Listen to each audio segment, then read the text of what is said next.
Welcome to the Killshot MMA podcast from DFS Army. I'm Sniper. That's Monk. We got UFC 317, your main event. Brandon Royval and Josh. I'm just kidding. I'm just kidding. That is, I think, the main event. I have thoughts, but in all seriousness, it's International Fight Week. Charles do Bronx Oliveira and Ilya Topuria for the now vacant UFC lightweight title. And Alexandre Pantoja defends the UFC flyweight title against Kai Kara France. Really solid fight card, top to bottom.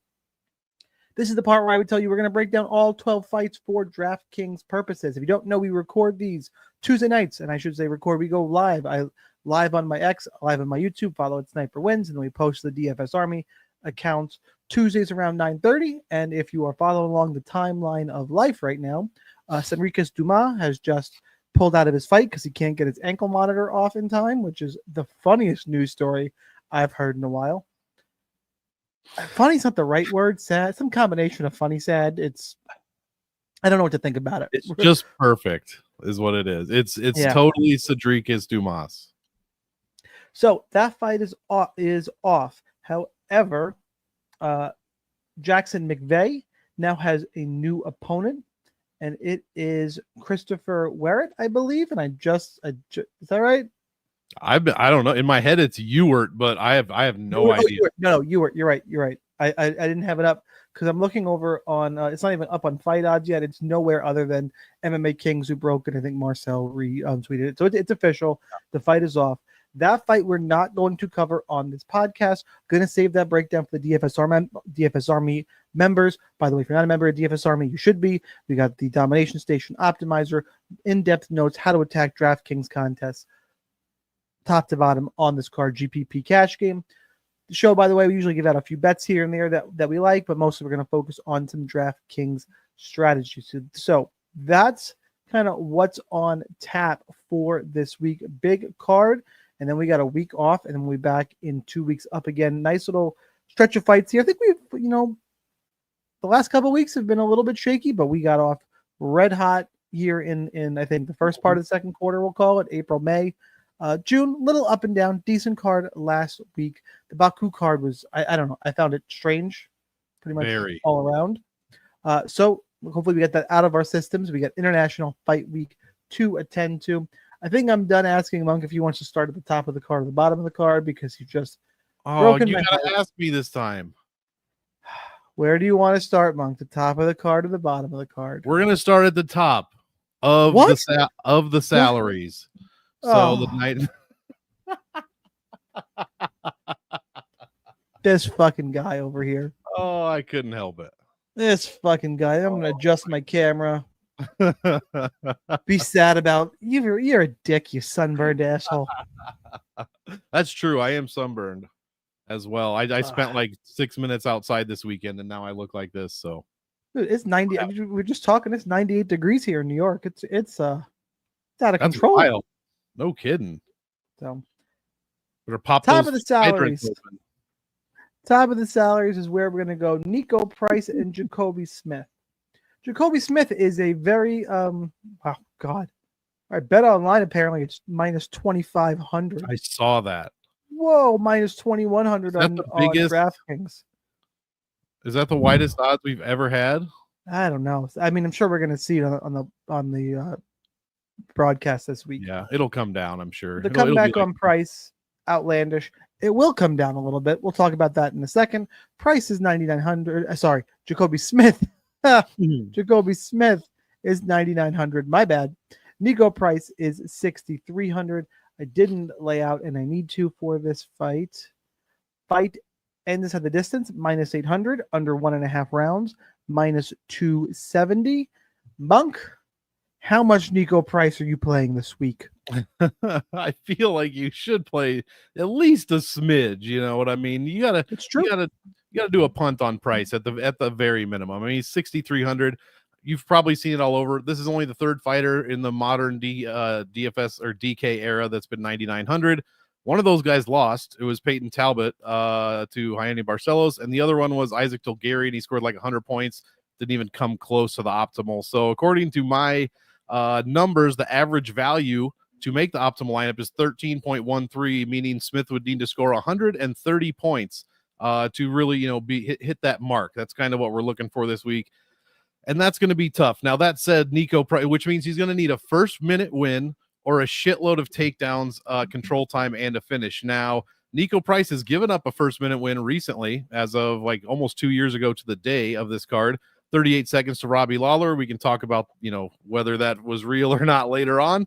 And then he also just recently gave up 7 takedowns to Temba Garimbo and 9 minutes of control time against in Jacoby Smith's fight, his DWCS fight. He landed 7 of 8 takedowns, 7 strikes per minute, 6 minutes of control time, got a second round finish, scored 139 points. That's exactly what we need here. If he's not going to get it done in a minute, we need all of those DWCS stats to repeat themselves. Otherwise, he basically has no chance. So I will have a bunch of him rostered. I think he's going to smash here. The minus 2,500 is probably crazy, but I'm not. Nico Price has seemed like he's 45 years old for 10 years now and not 35. So give me Smith. It's risky, but it could pay off. Nico Price has terrible defense, and he's given up 130 something, 120 something, and 128. So lots of points, lots of times. So, Monk, I'm gonna pick a lot of underdogs this week. A couple of ones I expect to get yelled at. This is not one of them. This is not one of them, but this line is too wide. Like, yes, Jacoby Smith, solid, exciting young prospect. Nico Price, back end of his career, having issues with durability at this point. All fair. The experience advantage is heavily weighted towards Price. Like, plus 1,200 just feels a little bit crazy. And that makes 9,900 really difficult to swallow. I'm going to play, but I do agree Smith is better. He's got the takedown upside. He can get knocked out. Like, it's all there. You can't not pick Smith. It's just the kind of X factor of experience and, know exactly what kind of Nico Price is going to show up. You could make this a tough fight. Prime Nico Price makes this a real tough fight. That's probably not there, and we're probably reaching a little bit. But the salaries are interesting, and look, it's going to be hard to fit him. I'm going to play Jacoby Smith. I'm not going to force him. You can play him in any format, and I'll run back a little bit of Nico Price, like sub 5% probably in GPPs. Like, I'm not going to get crazy here, but I'll play 5%-ish of Nico Price. I think that's fine. I wouldn't X him out. And while I am picking a few dogs that I expect to get yelled at for, there are other fighters I have no problem closing out of my player pool, and I'd rather roster Nico Price. So we will talk about those here in a second. Moving out, we got Jahanada Deniz and Alvin Hines.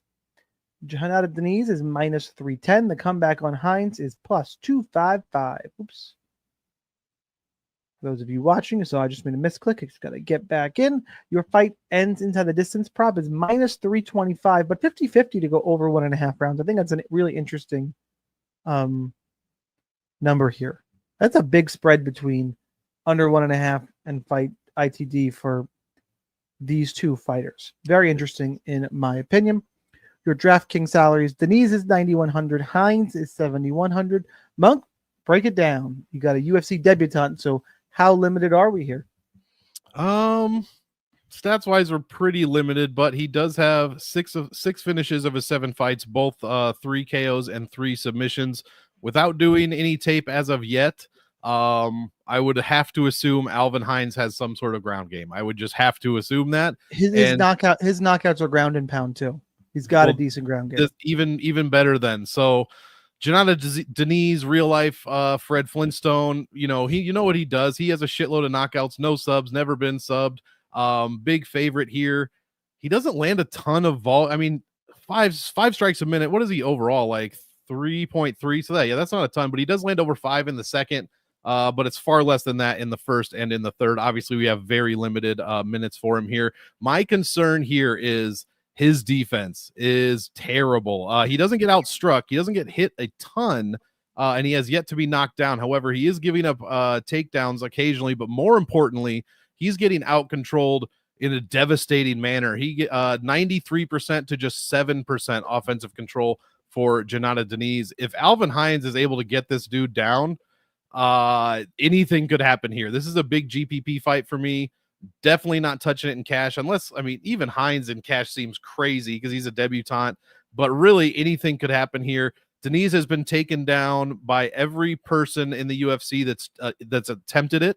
He's given up 4 takedowns. He's been out controlled in every single one of those fights by a ton of time. He beat Austin Lane. The Carl Williams fight on paper was very close, and he might have even lost it. And then definitely lost to Marcin Tybura, where he got out controlled, taken down, et cetera, et cetera. If he doesn't knock out Alvin Hines in the first round or two before he gets tired, I think this dude Hines might have a shot now. So I got to play both sides. I'm going to be higher on Hines than I would be on Nico Price, because I just think Janata Deniz has a lot of unanswered questions, especially defensively, but he could also bonk this dude in the first minute or two and score decently. So I got this as a 4-star fight. I put 4 stars for Deniz and 2 for Hines. I might have to change that to 3-3, but I got to watch Hines first. But yeah, I think there's a real chance he could win, but definitely get this one in your GPPs. My official pick is Deniz, though. Because I am a perpetual one-upper, I am going to one-up you, and I'm going to take the plus nearly 300 favorite in Alvin Hines. Might be a real good number. A lot of the points here, like Deniz can get taken down. It's not like, by the way, if you go through Hines' record, it's not an especially padded record. There could be, I mean, there's not the best quality competition, but he's fought in some solid guys in LFA, which is a legit promotion. He's not, he's not fighting in smokers and bars. Like, he's in legitimate promotion with a legitimate ground game against a guy who struggled against fighters who can take him down. Carl Williams, that fight was, if I remember it right, and I'm going to pull up the stat just to make sure I'm remembering it right. Yeah, 2 of 5 takedowns. Carl Williams really didn't commit to the takedowns until fucking 3rd round. Yep. Shot a couple of BS ones in the first. Didn't shoot any in the second, which is fucking wild. Like, you were wrestling. Like, I remember that. So, strange all around. And then Eduardo Neves, Austin Lane don't do a whole lot for me here. So, and Austin Lane took him down and controlled him. Was the Tybura fight a doctor stoppage? I have it at 10 minutes. Exactly. I believe so. Okay. I don't remember. I don't remember that one.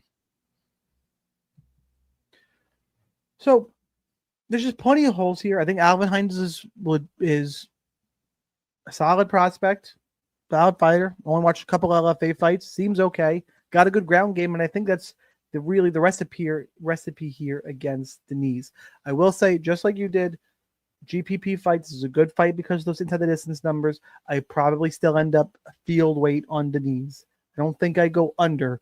I just mostly want exposure to Hines, and I will be overweight. I think he is one of my favorite dog plays on the card. Got a couple I'm tossing around, and this is one of the ones I expected to get yelled at. There's one earlier where I kind of feel like I'm super alone. But we'll talk about it here. I was looking through the fights when you said that. I figured this had to be one. I don't hate that at all. In fact, this is one. Might see my pick change later in the week, because the more I think about it, the more I don't like Deniz's spot at all here. Yeah, I'm with you. So we'll see when we get to the one here. Should we do a little spoiler, or should I save it? For the 3rd fight, you could save it if you want. No, for the dog I expect to get yelled at for. Oh, yeah. Give us a clue. Everyone likes clues. Everyone likes clues. I don't know. I'm a child of the 80s, and if you want to read into that with nicknames, that's as far as I'm going to go. Ooh, that's a good clue. I think so too. See if you pick up on them. All right, we got Terrence McKinney, Vyacheslav Borshev, Slava Claus versus Terrence McKinney. Did I skip a fight, or am I just? No, this is the canceled fight. Good. Yeah. Okay. McKinney is now minus 160, minus 190 in some books. Lines coming down. People are betting on Slava Claus, it appears. Opening plus 170, now around to the plus 140 to 50-ish mark. Fight ends inside the distance, minus 800, under 1.5 rounds, minus 245. DraftKings salaries. McKinney's 8,600. Slava Claus is 7,600. Monk, we have Violence. McKinney is his fights are DraftKings Gold. Whether it's him or his opponent, someone's making the optimal. Am I wrong? And who you got? No, you are not wrong. He's made it in 4 of his 6 wins. His opponent's 3 out of his 4 wins. And Slava is 2 for 3 in his wins, and his opponent's 3 out of his 4 losses. So, yeah, tons of optimal possibilities here, especially with the salaries at 86 and 76. I think Terrence McKinney could just blow the doors off this guy, to be completely honest. With the striking, the amount of, obviously, we don't want McKinney in a firefight if you're a McKinney backer. You don't want him in a firefight on the feet, although he ends fights that way as well. I believe he's pretty split down the middle. Yeah, 8 KOs, 8 subs, but he does have a few more KO losses than sub losses. That said, Vyacheslav has one path to victory, and that is not getting taken down. And I think McKinney's going to put his wrestling shoes on here, and he has the chance to just take this guy down once, twice, and just ground and pound or even submit him. So Slava has looked awful on the ground. He gets out-controlled 12% to 88%. And McKinney controls 85% of the grappling time he's involved in. I mean, both guys have suspect striking defense, but outside of that, I mean, Borshev, 43% takedown defense. Anybody that's taken him down has pretty much won the fight, I do believe, or with a draw. I think he did win one where he got taken. Yeah, early it was Chris Duncan and Dakota Bush took him down and lost. Other than that, every time he's been taken down, he's lost. Like you said, McKinney, I don't think he hasn't even seen a third round in his career, not just the UFC. Borshev loves to finish as well and get finished. I think he's been finished. Let's see. No, he also loses to decision. That in decisions. That's his other thing. He's been to 6 scorecards. He's won 2 of the 4. Hot take here. We might see McKinney's first decision win. We might see his first. No way. We might see his first third round. His first third round. Period. If that happens, that's not terrible because that means A, he's still fighting, and B, he probably has 9 minutes of control time out of 10 minutes of the first 2 rounds. So he's going to score very well. Yeah, exactly. He's going to score very well. No matter if he finishes this early, finishes in the second, third, or more unlikely a decision. But still, I love McKinney here. Play some of Borshev and GPPs, but honestly, this is bad advice, but I'd play McKinney and I wouldn't have a problem rostering him in cash if I absolutely needed it. It's not good advice. Probably don't do that. Too variant. It is very varying, very varying. But I love McKinney here. This is a great spot for him. His original opponent, I don't even know if I should even say, but it was a much tougher matchup. He had actual takedown defense, and now he gets Slava Claus, who has none of that. So give me McKinney. I love this dude to score a ton of points, and he does when he wins. Yeah, McKinney is all gas, no brakes, and it's either going to be either he gets the knockout or Slava Claus catches him. Slava Claus could absolutely catch him because McKinney's defense is, not great. Hasn't showed it, but he's a fun fighter. Yep. Love it. So, how do we approach it for pick is McKinney. I do think he wins. He got the grappling upside, has power. Borshev is shown to be very tough. But at some point, that's going to wear on you. And at some point, referee's going to stop the fight just by TKO at some point. Like, he's shown toughness. That's why maybe it goes to decision. Regardless, McKinney, his past victory, he scores big. Same with Borshev. I don't see how it doesn't end up on the optimal unless we get a no contest, some bullshitty thing here. I'm with you. I'm on McKinney. Load up in GPPs, all in. I'll be field weight to Borshev at least. Could be over on both guys. Could go field weight on Borshev, lock in McKinney with the rest is probably how I'm going to go here. I'm with you on the breakdown. Love the spot for McKinney. A little concerned by the reverse line movement, but I think it's just kind of going towards picking because people see how variant and violence-filled McKinney's fights can be. I think there's a bigger skill gap than the line movement indicates. All right, let's talk Vivian Araujo, excuse me. Vivian Araujo. Take it on Tracy Cortez. Cortez is minus 260. Araujo is plus 220. Fight goes to decision is minus 550. Both women do like to grapple, but often that can cancel each other out and lead to some DraftKings shitters. Then you got to deal with the salaries here. Cortez is 8,900. Vivi is 7,300. Monk, help us find a spot for this fight. Well, I mean, if you must play this, I mean, you have to only be looking at Vivi Araujo. Tracy Cortez scores like dog shit in almost every single one of her fights. She has made the optimal lineup once. I'd like to know which one that was. It would have been Melissa Gatto, who's not in the UFC. She made it at 8,700 and scored 80 points. So that was UFC 274. Whoever's out there doing some research, take a look at those scores and find out what the fuck happened there. But yeah, other than that, I mean, she scores terribly. Her average is, let's see, 78. No, sorry, 80. Now I can't even read. Yeah, 85 points per win. Just absolute nonsense. And she needs to be, she needs to pay off $8,900 this week, guys. She's over $600 more than her average salary. I don't even know if she was 9K against Justine Kish back in 2021, and that is the highest she's ever been. So yeah, 8,900. I'm not interested in this one at all, especially if you're going to tell me she can't take down Araujo, who has a very good takedown defense of 80%. She controls most of the grappling time she's involved in, so we're probably not going to see a ton of grappling from Cortez or really from Vivi, because Cortez's numbers are basically the same. Her takedown defense is not as good, but the control time is. And she has overall, her striking defense is just a shade better as well. Vivi allows almost 5 strikes a minute, but Cortez doesn't even land 4, so she's too expensive, man. If you must play this fight, it's going to be Vivi. I mean, you could play Cortez in cash because I'm picking her to win, but still, there's got to be a better option. I just think she's too expensive overall. Vivi's really the only spot I'd be looking at here, but both women score really bad. I said how badly Cortez scored. Well, Vivi averages worse than that, 81 per win. She's never even broken 98 points in the UFC. So give me Cortez to win. But Araujo's the only one if you need salary savings, and I'm not interested in that too much at all.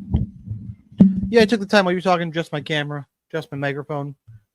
Fuck this fight for DraftKings. A little bit interested watching it. I like grappling matches. Should be an interesting fight, but in terms of DraftKings, I don't see how either end up on the optimal. I agree that Cortez wins. I think she's better. I think she'll control the pace and the grappling exchanges. And even if Araujo wins on this card, I don't think there's enough points there. I know I always say any underdog is live for a win, and she's live for it, but it's a rough road. It means all the favorites come through, and I don't think that happens, as we've already talked about, and there's more coming. Way under on this fight. Cortez is the pick. I think she's a little bit better. Pretty straightforward breakdown. Absolutely. Let's get to a really fun fight. Haider Emil, Jose Delgado. Delgado, the favorite, minus 150-ish. Come back on Emil about plus 135-ish, we'll call it. Fight ends inside the distance. This is weird. We got some line movement happening. I can't use the bet online numbers because the fight under 2.5 rounds is more juice than the inside the distance number right now. That's not right. We'll call it about between minus 175 and minus 235 on draft. We'll use DraftKings. Minus 235. Fight ends inside the distance. Minus 166 under 2.5 rounds. Very strange. Your DraftKings salaries right now. Delgado's 8,500. Emil is 7,700. Monk, where are you heading on this one? Another big GPP fight here. I think I'm picking the underdog straight up. I know he's 35 and still somewhat of a prospect with only 4 UFC fights. Delgado, has 10 total fights while Emil has 11. But the strength of schedule is pretty. I know it's hard to say after 1 or 2 fights because Delgado's only fought Connor Matthews. I'd argue that Gomes, Zhanyang Lee, maybe Fernie Garcia are all better than Connor Matthews. That will Gomes is real good, by the way. That was a good win. One is arguable, the Fernie Garcia, but yeah, Gomes is very good. That was a good split decision. On paper, it looks good too. He landed the takedown, out-controlled Gomes, and outstruck him. Did eat a lot of strikes, and that's kind of what I guess he's only had 3.69 against Zhanyang Lee. That was a minute-long fight, and in 7 minutes he only ate 3.6. But he is throwing a metric ton of volume in every single fight, basically. And Delgado also throws a ton, 6.5 to Emil's 6.84, only eats 3.5 while Emil eats 4. So I think one of these guys is, they're both going to just be firing at each other. The defense for Emil statistically is a bit more suspect, but again, That's only a function of Delgado having, one or technically two fights with the DWCS fight worth of stats in my book.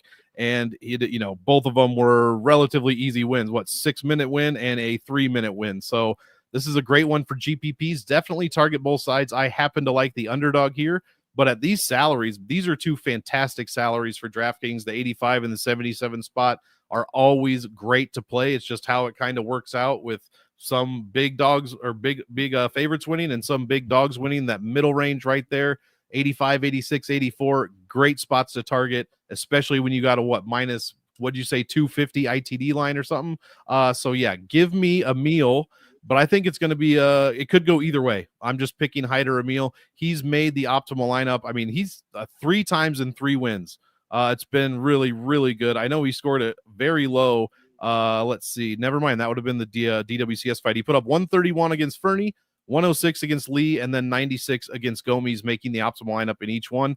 And he is an underdog yet again. So give me Emil, but this one's going to be fireworks for sure. Play both sides. Tyler Betts says, sup? What's going on? A reminder, everyone, we're streaming live on Tuesday nights about 9:30 on my YouTube channel, Sniper Wins, and on X. And then we post to the DFS Army channel. That's where you want to get everything.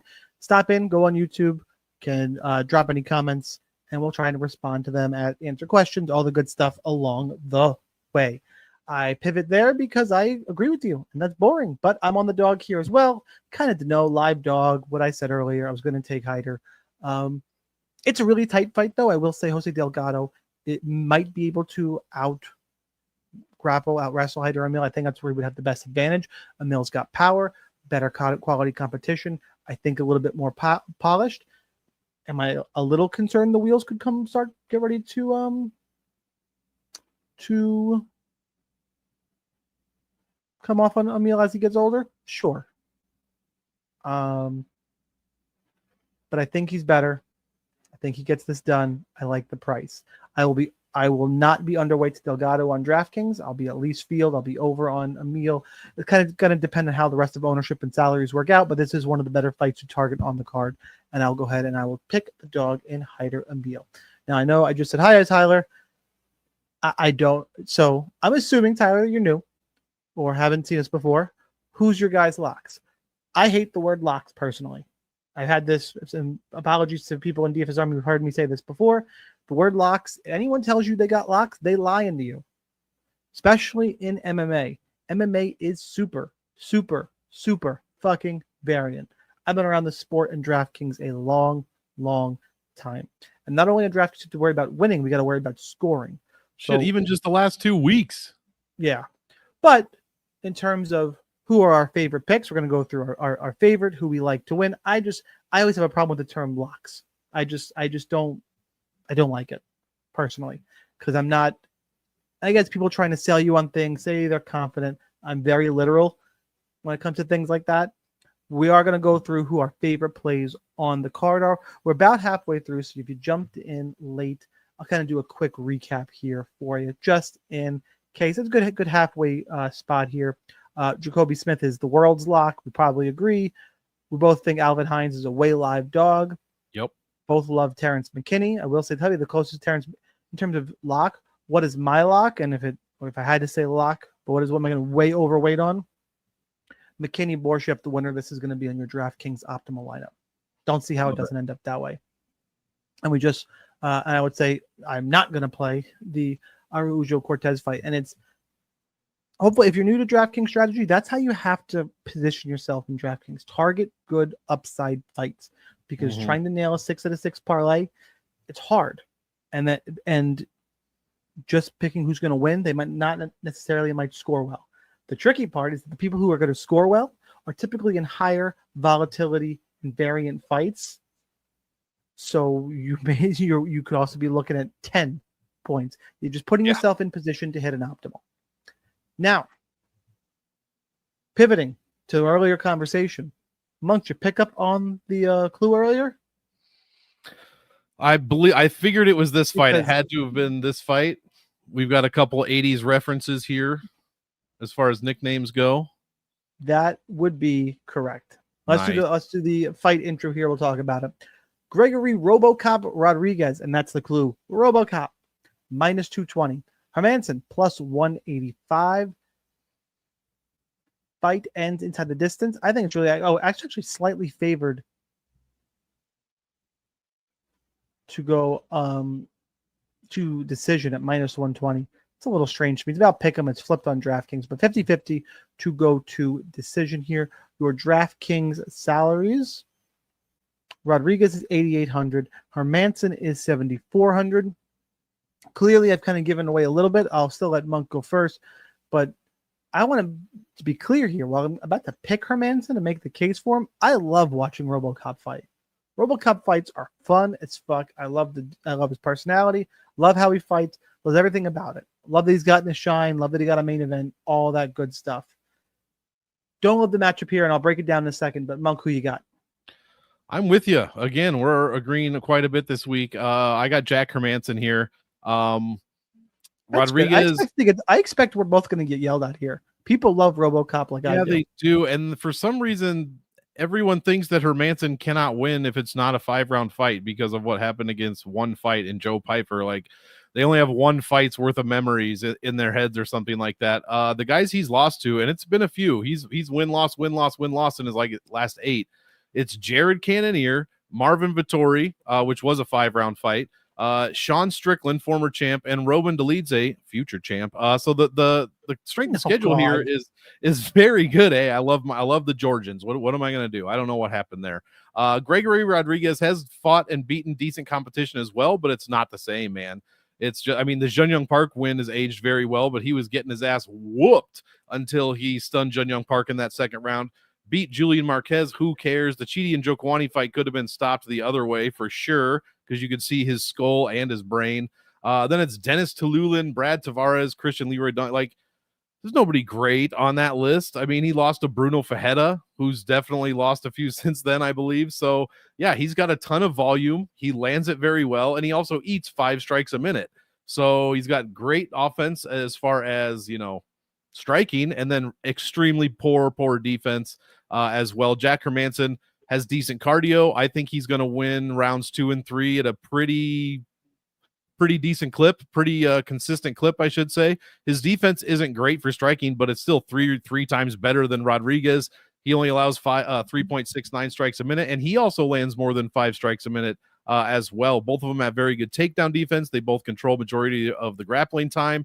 And yeah, I think Rodriguez is prone to making more mistakes than Hermanson is. And I just like Hermanson, especially at this price. This line seems way too wide for me. It's probably because people, see, oh, he's 37 years old and he's lost, 4 of his last 8 fights. Like, well, look who he's losing to, and look what he's doing to guys like, Chris Curtis, Edmund Shabazian, Jacare. I know towards the end of his career, but still, I mean, and then Joe Pyfer, who I don't think anybody picked Hermanson. Of course I did, but I'm a Joe Pyfer hater. But yeah, I think he doesn't need 25 minutes to win rounds 2 and 3. He might get a little bit beat up in the first, but if he doesn't, I mean, Gregory Rodriguez needs to definitely keep his cardio in check. And yeah, I like Hermanson here, especially at 7,400. He put on a striking clinic against Chris Curtis, by the way. Dude, he absolutely, and Chris Curtis is a striker. So that's my point. And he's got 80% takedown defense. I think the line is too wide for a guy who can stop takedowns and be a technical striker who moves around and frustrates a big hitter. Yes, he got beat up by Marvin Vettori and Sean Strickland. I don't think RoboCop's at that level. Now, the X factor here is RoboCop hits like a goddamn truck. True. So if RoboCop connects, and Hermanson's aged a little bit, but Hermanson's he's not taking knockout losses. Has he ever been knocked out? Vettori knocked him down once, but that was a decision. Cannonier KO'd him in the second round. Oh, and so did Maheta, but that's. So again, this is a little bit concerning, but Prime Maheta I think is different than RoboCop's also getting old, by the way. For what it's worth, isn't he? He's 4 years younger. You know what? I thought RoboCop was like 36, 37. My mistake on that one. Yeah, this is a good fight to target because I think if Hermanson wins 7,400, Hermanson I think is not a lock for the optimal to win because he could just decision around, kind of like outside strikes that wouldn't go crazy. But Rodriguez's path to victory is landing a big bomb and scoring 110 points. Totally there. So it's one of those, but I think Rodriguez is going to be popular. I might have to be underweight and kind of hope it goes in my favor. I like Jack Hermanson. Like I said, good takedown defense. Really technical striker. Yes, he's aging. I just think he's a little better in the spot, and I like Rodriguez. I can't quite get there for DraftKings, and I expect to be in the minority come fight day. Same. Yeah, and actually in 3-round wins, Hermanson's averaging like 99 points. So at 7,400, that's a freaking steal. If he can get there, of course. Let's go Peyton Talbot, Felipe Lima. Lima's minus 185. Talbot is plus 160. Fight goes to decision is minus 160. Expected to see 3 rounds of action here. Your DraftKings salaries for this one. Lima is currently priced at 8,700. Talbot is 7,500. Monk, I am stunned that this is the matchup they gave Peyton Talbot after his first L. Like this, I thought they were building him. This is a rough, this is a bad matchup. I am a little. He was a star on the rise.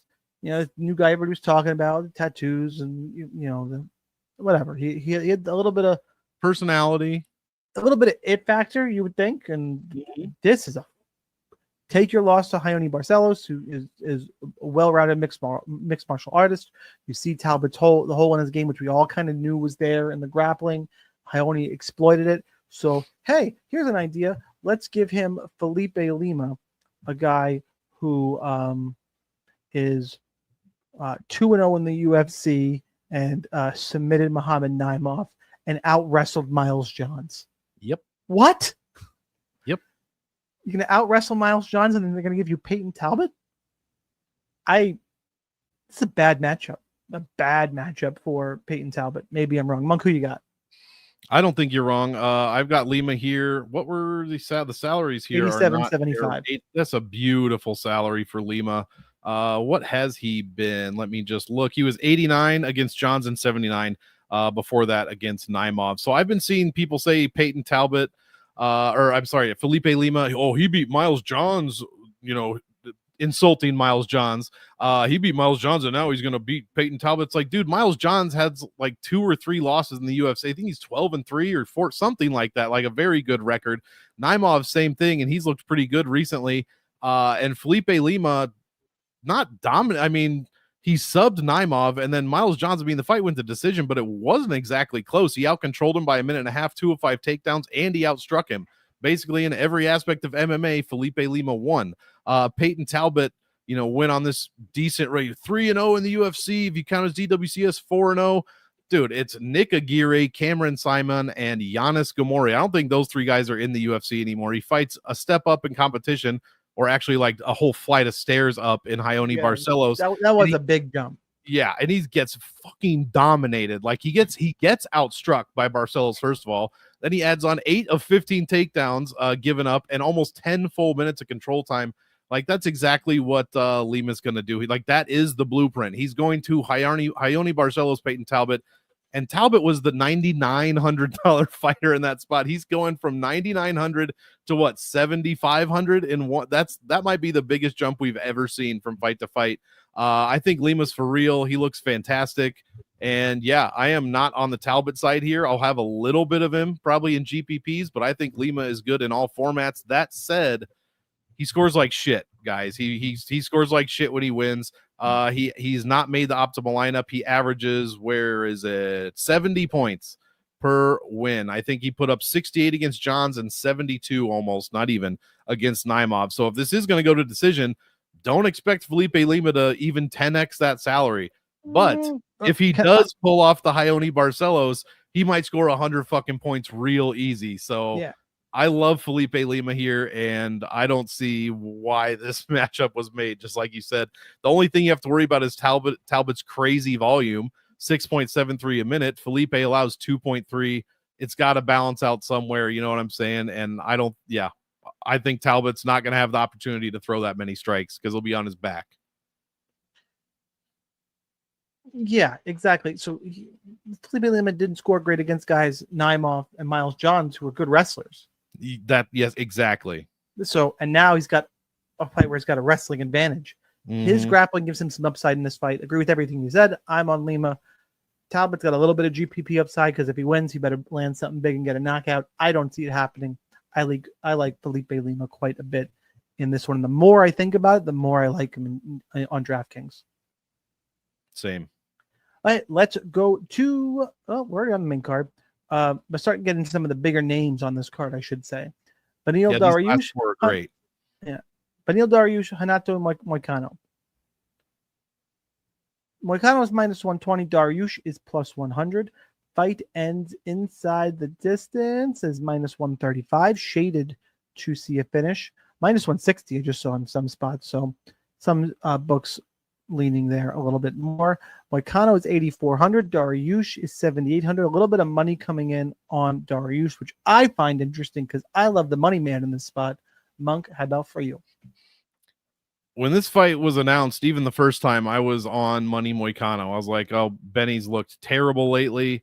Moicano's looked the exact opposite of that. But who's Benny lost to? Like Saruki and Charlie Oliveira. So, yeah, I mean, he beat Gamrot, who I don't think has lost since then.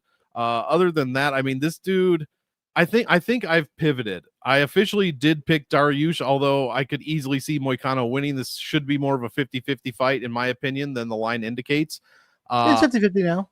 Okay, all right. That then it's moved a little bit. So yeah, I just think Moicano's probably the better striker, at least in terms of volume. Yeah. He throws and lands more volume. I don't know that he's the better wrestler / grappler. I think that's very, very close. Both guys control most of the grappling time they're involved in. 82% for Dariush, 66 for Moicano. Moicano has a bit worse takedown defense, but it's not bad at 71 compared to 81 for Dariush. And if Dariush is able to get Moicano down, I think he's going to have a problem. Hanato, I mean. Dariush doesn't, he slows down as far as striking goes, but the takedowns and especially the control time goes up every single round, almost 2 minutes in the first round and well over in the second and third. And Moicano does the opposite. His striking goes up as the fight goes on. Takedowns control goes down as well. So I don't know. Both guys have very, very good defenses. They don't give up a lot whatsoever. Moicano gets hit a bit more. He gets taken down a bit more, but either guy could win. And I just got to side. If this is a 50-50 fight, I'm going to take the guy that's 7,800 instead of 8,400 majority of the time in my GPP lineups. That said, I think this is a good one to target, even if it's just a minus whatever 135, 160 ITD. I think this is a great fight to target at these salaries because it could go all three and the winner could score 80 or 90, but it could also end inside the distance, surprisingly, either way, and we get a good score out of one of these guys. So give me Benny, but I would not be surprised to see Moicano. I think Moicano has more success early, and Benny will have more success in the second and third round. So we'll see what happens there. I think there's value on minus 135 to end inside the distance, and I think there's value on Moicano at minus 120. I like Moicano in the spot. Points all taken, but remember, if you look at the beginning of Dariush's run, and granted, he was slowly built, though, but Drew Dober, solid win. Frank Camacho, Drakkar close. He nearly got finished in that fight. That was fucking wild, but fun fight. Decent win. Scott Holtzman, okay. Diego Ferreira, split decision against Diego. Okay. 2021 Tony Ferguson. Okay. Gamrot's a good win. Best win by a lot. And then smoked. Your durability is, I'm starting to question. I don't think he can get takedowns in this fight. He's probably the better BJJ player, but I'm not 100% sold on that. I would say probably. But I think Moicano is way better on the feet, more explosive. I like Moicano in the spot. I'm taking a stand here. I would say I think this is one because of the price range, and you can't play everyone in every fight. This is one you need to pick a side and be over and be under to the other guy. If you disagree, that's fine. I get why the line's where it is. Personally, for the reasons I mentioned, I like Moicano.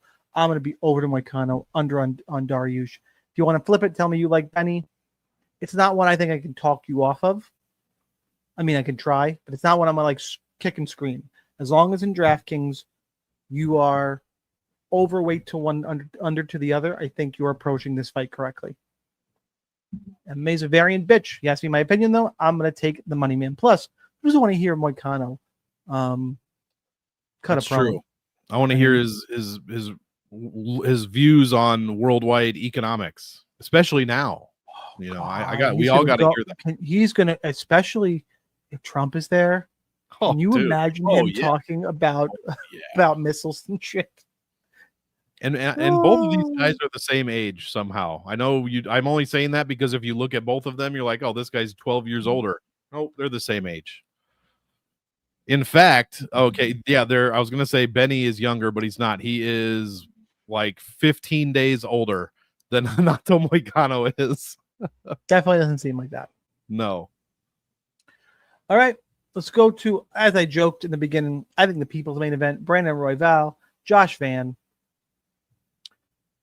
Van on short notice is a -120 favorite. That's a little surprising to me. Royval is plus 100. Fight goes to decision is -190. Van's got crazy volume. Royval is not that far behind. Royval is a really good grappler. This one should be super fun. The line has been flipped, so Royval is actually more expensive. He's 8,200 on DraftKings. Van is 8,000. Monk, who you got? I kind of flipped a little bit. At first, I was like, oh, we're going to get some good odds on Joshua Van. Then he opened as like a -250 favorite. That immediately flipped to Royval as the slight favorite, and I see it's flipped again on most books. So I think we're finally settled at 50-50. I got to go with Brandon Royval. I got to go with the experience here, even though actually Van now has 8 UFC fights in a very short amount of time, while Royval has 10. And obviously Van lands the much better volume, 8.2 strikes a minute. He absorbs 5.2. Royval lands 4.4 and eats only 3. So yeah, he doesn't have a good takedown defense. Royval 45%. He gets out controlled 85-15, but he has like 9 subs professionally, 3 in the UFC. So he definitely doesn't mind working off his back. And Josh Van, that's not really his game. He lands like 0.3 takedowns per 5 minutes. He also gets out controlled.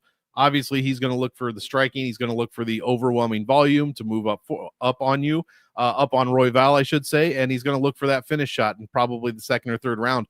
Royval is extremely tough. He's fought some of the, if not the best guys in the division. Pantoja, Moreno, Tyra. I mean, Nick Lau's not the best guy. I mean, it gets a little worse from there, but he's fought Moreno and Pantoja twice. Has a win over Kai Kara France as well. I know we're not MMA mathing, but Josh Van's wins are against Shirez, Durden, Ray Saruya, Bruno Silva, the loss to Charles Johnson. I mean, I know we just talked about this because he just fought like 3 fucking weeks ago against Silva.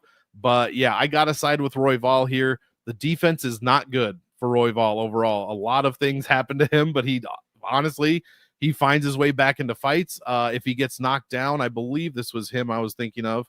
He got knocked down against Schnell and came back to win that fight, was knocked down against KKF, got 2 of his own, came back to win that fight.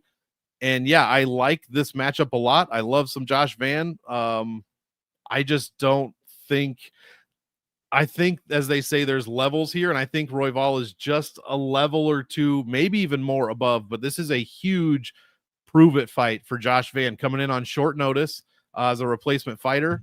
This is a big prove-it moment. At 23 years old, if he wins this fight, I mean, the sky's the fucking limit for this kid. But Royval might slow him down, might take him down, and could just win minutes overall. And I kind of see how that going down like that. 8,200, not a bad salary to play. Same thing for Josh Van.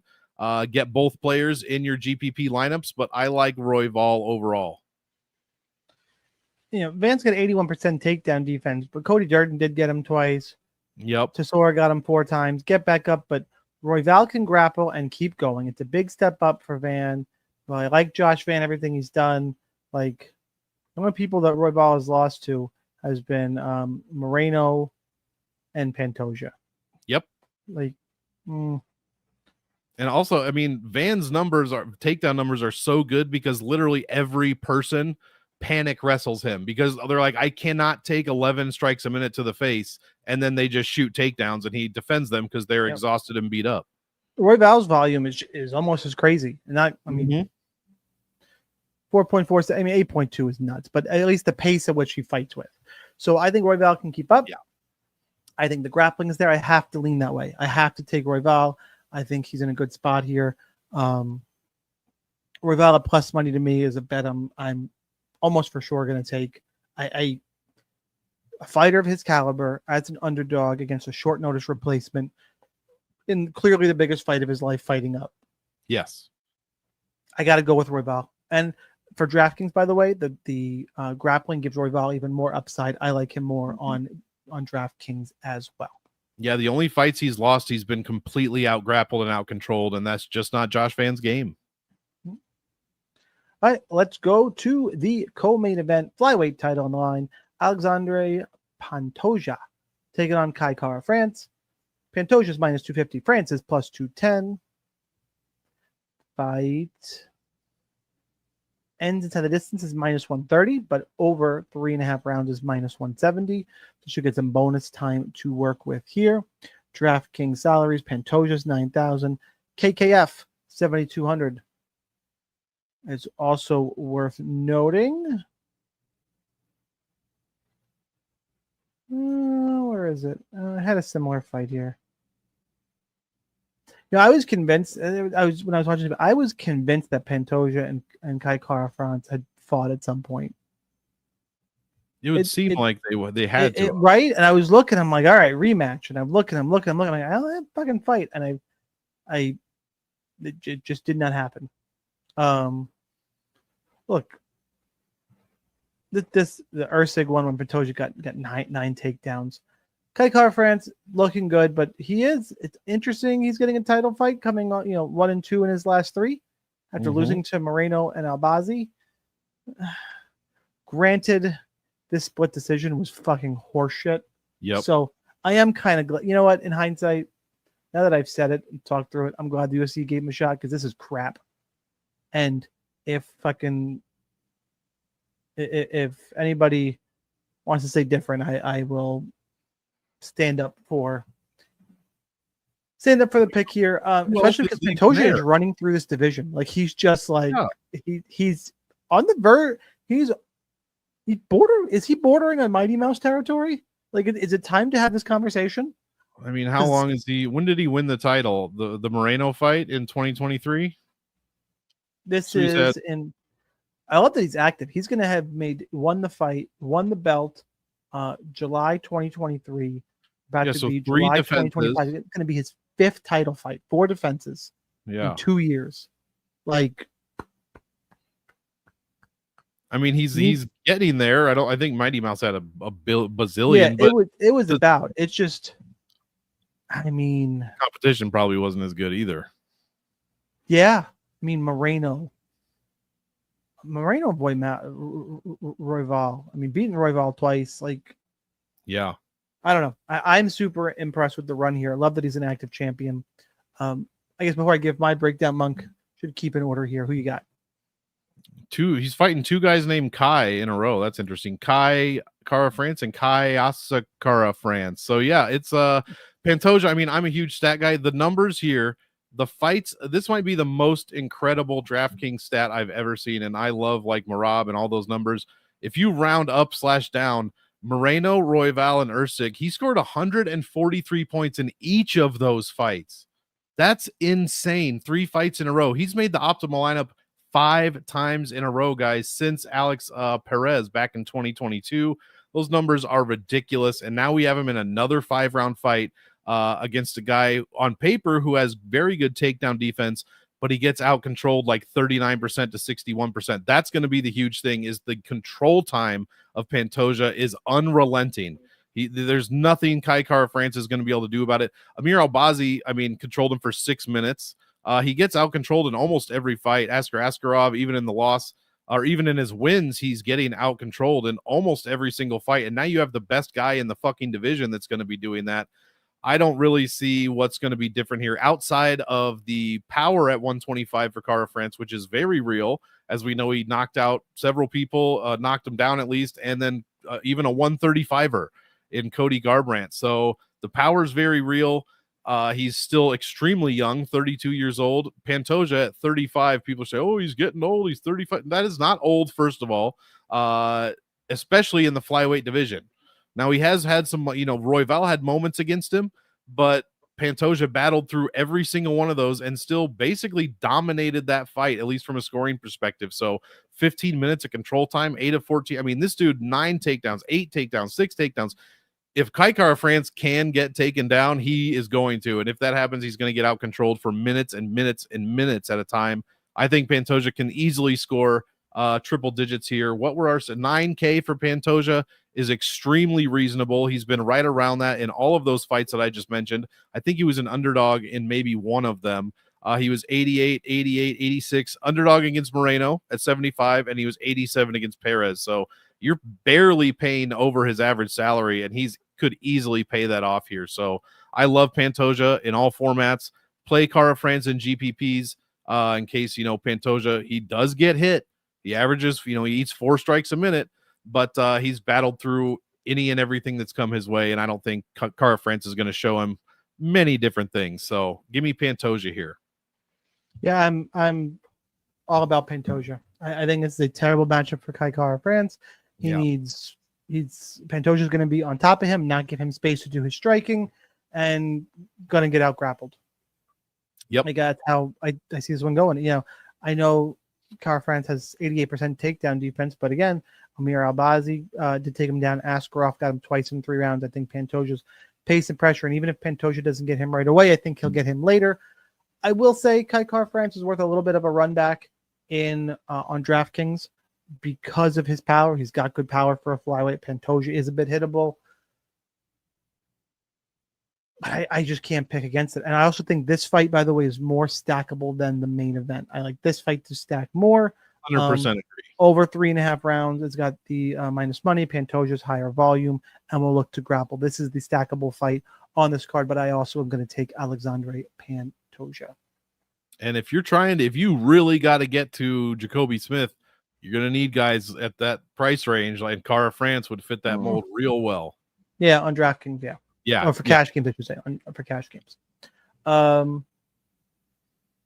Charles do Bronx Oliveira. Ilia Topuria. Lightweight title. 2 former featherweights now up at lightweight. That's true. Let's see. We got Topuria at minus 500. Oliveira at plus 375. Fight ends into the distance, minus 800. Under 2.5 rounds, minus 155. To me, this means it's going to... I don't know how we treat this like not a regular fight. The extra rounds almost seem irrelevant here. Although I have thoughts on this. Topuria, 9,300. Oliveira is 6,900. Monk, you can go first. I think this is the cheapest Oliveira's been. Obviously, DraftKings changed their structure in 2021.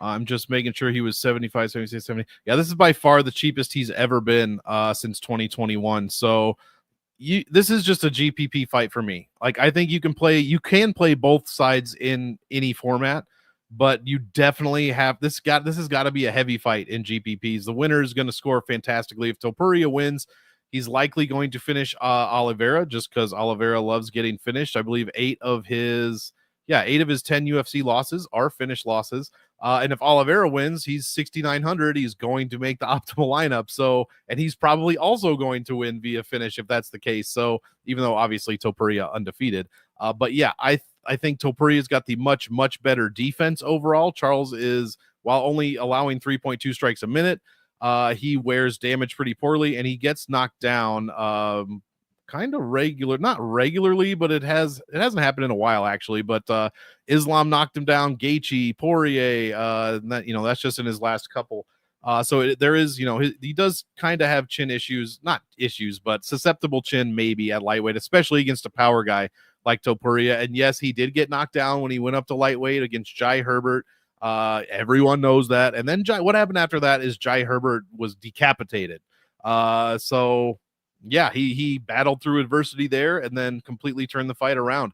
every time he's been hit, like by Volk, by Holloway, he wears damage. He doesn't wear damage the best, but he constantly pushes through it, finds a way to win, and mostly in devastating fashion. So, I mean, the Emmett fight, he landed 6 strikes a minute for 25 minutes, 3-3 takedowns and a few minutes of control time. Most of every other fight, I believe, in the UFC, he has finished. Yusuf Zalal didn't land many strikes on Yusuf, but 5 of 9 takedowns, 8 minutes of control in a 15-minute fight, and that was his debut.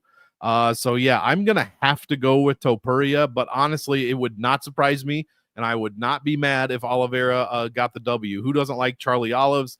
Topuria is probably less likable to at least to Americans for the most part, with the whole name change and nickname change and his kind of overall demeanor. But hey, if you're the goddamn best in the world, you better fucking act like it. So as long as you're not doing out here doing John Jones type shit, then it's probably acceptable. So give me Ilia Topuria. I think the winner scores extremely well, even for whether the salary is 93 or 69. And yeah, this is going to be an extremely good fight that I'm very much looking forward to. Both offensive fucking juggernauts. And yeah, I just like Topuria here. Well, I'll go ahead and I'll take Chucky Olives. There we go. I mean, I said I was going to pick a lot of dogs. I'll go with Olives. I think he skated by the Herbert thing a little bit too much to just. What I'm going to say about it is that weight classes exist for a reason. True. Oliveira was over dehydrating like badly to make 45. You can kind of argue it, I guess, for Topuria as well. But when Topuria went up to lightweight, he did not react well to the power up. And like that's more my concern, because when Max Holloway went to lightweight to fight a former featherweight, Dustin Poirier, who clearly belonged at lightweight, did not wear the shots well in that fight. I'm a little concerned for that reason. If the Poirier is quick, has good defense, Oliveira, though, will have the grappling advantage should he get this fight to the ground. I think that will be a challenge. But I think Oliveira mixes it together really well. I like him over 5 rounds. Like I like Oliveira in this. It's a tough ask because obviously Topuria is undefeated.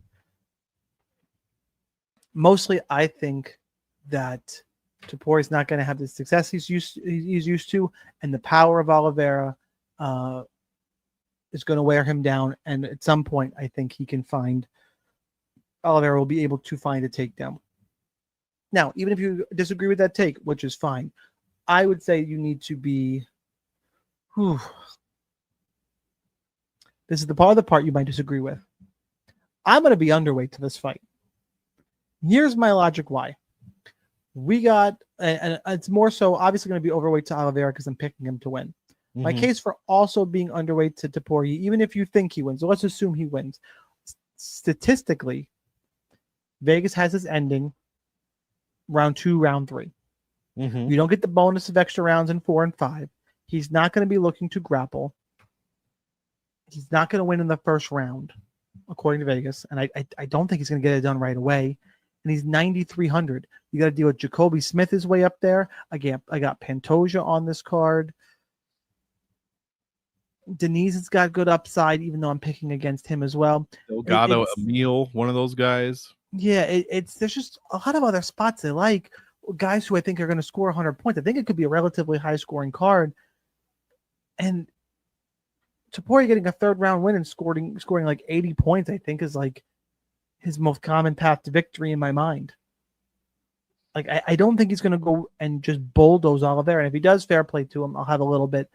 I'll be underweight, though, and take my stance on the other spots in the card. And I'm going to go ahead and pick Charles Oliveira and get scolded by everybody. Yeah, lastly, Topuria has also made the optimal lineup 4 times in a row, but he's been 84, 8,000, and 8,800, not 93. He was 95 against Josh Emmett, but he put up 126 points in five rounds. So it's kind of either win early or do that, or it's going to be what you said. Now, do not go anywhere if you are new. First of all, new or returning, do me a favor, smash the like button, share with your friends, get this out there. We go live Tuesdays at 9:30, Sniper Wins YouTube channel or on X. If you don't know what a kill shot is, that means you're one of the new people, and welcome. Under-owned GPP play to help you win a DraftKings tournament. No chalk plays, no big favorites, no main event. Got to be someone sneaky to help you take it down. Got one in mind, Monk? I do, and it was kind of difficult. I probably have two. I think I know who yours is, and I'm not going to take it. I'm going to go Jack Hermanson here. I don't think he's going to have a ton of ownership. I think a lot of people are off of him because this is not a 5-round fight or whatever. He's only 7,400.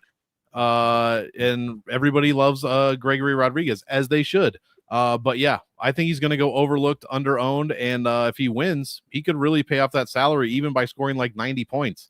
So give me Jack Hermanson here. Alvin Hines, I got to go there. Exactly. Yep. I have to go there. The rare UFC debutant who was not in the Contender Series or coming over from Bellator, PFL, any of those places, just coming up from LFA. I think Denise has got, I think it's a bad matchup for him. Got a guy who can get takedowns, ground and pound against the guy who struggled in that way. Yes, Hines is making his UFC debut, but he's cheap as opposed to the fighters who've been making their debuts at like 9,000 plus. Yeah. No, thank you there. I'll go ahead. I'll take my stabs in 7,100. Make sure you're overweight on Alvin Hines. That doesn't mean lock him in and rage DM me. It means be overweight to Alvin Hines. Use the DFS Army tools. Sign up at the links down below in descriptions or my profiles. Make sure you get into DFS Army. More notes, Domination Station Optimizer, Strategy Talk, Discord, all the good stuff. Make sure you join us in there. Alvin Hines, Jack Hermanson are the kill shots. We are off next week. Everybody enjoy your holiday weekend. Yeah, between now and next time we do have the be safe. Don't what was that guy's name? Don't Jason Pierre Paul yourself. Always be safe. Is that his name? Yeah. By your reaction, yes, it is. Yeah. Don't do any of that, and enjoy yourselves, guys. Take a fucking Uber. Don't be driving. Don't be stupid. We'll see you guys in 2 weeks. Monk, I will miss you, big red head, and you giving me shit at the start of the show for no reason. I'm not going to fall for that again. I'm not going to do that again. You can totally got me. That's what we got for the Killshot MMA podcast for UFC 317. If you didn't already, please hit the like button. I know I'm begging, but you know what? Do it. Just fucking do it. Exactly. Good luck in your contest this weekend. Helmets up to the DFS Army members. Hopefully one of us takes it down. Good luck one more time. Enjoy the holidays. See you next time. Later, everybody.